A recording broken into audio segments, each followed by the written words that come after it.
Bonjour à tous, je suis le docteur Alikada, présidente de Médecins pour demain. Je vous fais cette vidéo pour vous parler de la proposition de loi déposée par le député Guillaume Garot. Cette proposition de loi qui vise à lutter contre les déserts médicaux. Cette proposition de loi a été présentée à l'Assemblée nationale et elle nous pose problème car elle attaque tous les fondements de la médecine libérale. Elle a été, donc l'article 1 a été voté le 2 avril, seulement l'article 1, les autres articles n'ont pas été votés. Et cette loi, elle est à nouveau présentée le 6 mai 2025 à l'Assemblée nationale. Et cette proposition de loi Garot nous pose problème. Donc il y a plusieurs articles et amendements qui nous posent problème, principalement 3. L'article 1, c'est l'article de la coercition à l'installation. C'est-à-dire que nous ne serons plus libres de nous installer. Ce seront les agences régionales de santé qui vont décider où nous nous installons et sous quelles conditions nous nous installons. Et ça, c'est problématique parce que ils vont pas répartir des installations, ils vont répartir une pénurie. 87% du territoire est un désert médical et nous sommes en sous-effectif. Donc en fait, il n'y a pas de sujet, c'est complètement contre-productif de faire une coercition et de répartir une pénurie. Cet article 1 a été adopté donc le 2 avril. L'article 4 qui sera discuté le 6 mai, l'article 4 veut rendre la permanence des soins ambulatoires, c'est-à-dire les gardes obligatoires pour tous les médecins, généralistes et spécialistes.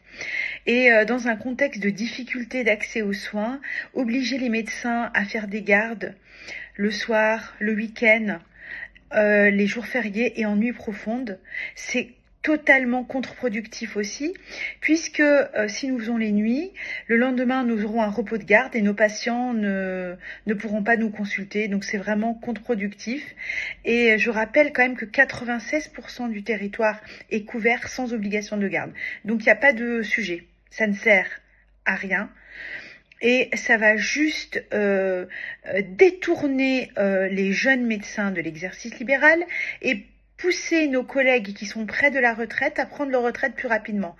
Donc, c'est une décision qui est prise, cet article 4, la PDSA obligatoire pour tous les médecins généralistes et spécialistes. C'est une décision totalement contre-productive et déconnectée des réalités de terrain. Enfin, nous avons un amendement qui limite la durée de remplacement à 4 ans. Et là aussi, on comprend pas. Mais quel est le but en fait? Parce que nous avons besoin de remplaçants pour nos cabinets médicaux et en fait c'est pas comme si on n'était pas en pénurie, c'est pas comme s'il manquait pas de médecins partout.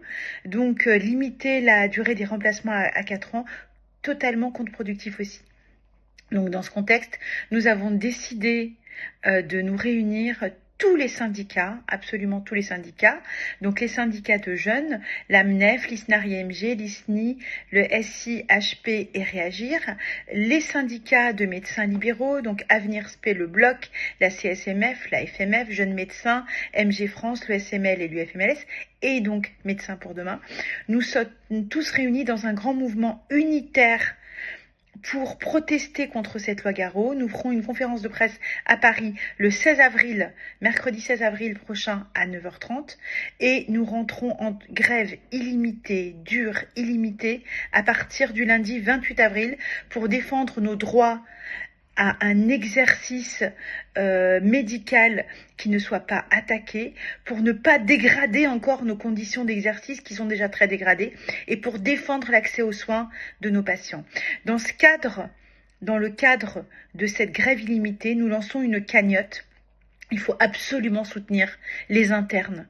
C'est les internes et les externes qui font tourner les hôpitaux. C'est les internes et les externes qui vont se mobiliser, qui vont bloquer tous les hôpitaux à partir du 28 avril. Et nous, on fera le job en ville. À nous de faire le job en ville aussi. Mais nous devons soutenir les jeunes. C'est leur avenir qui est concerné. C'est notre avenir à nous aussi.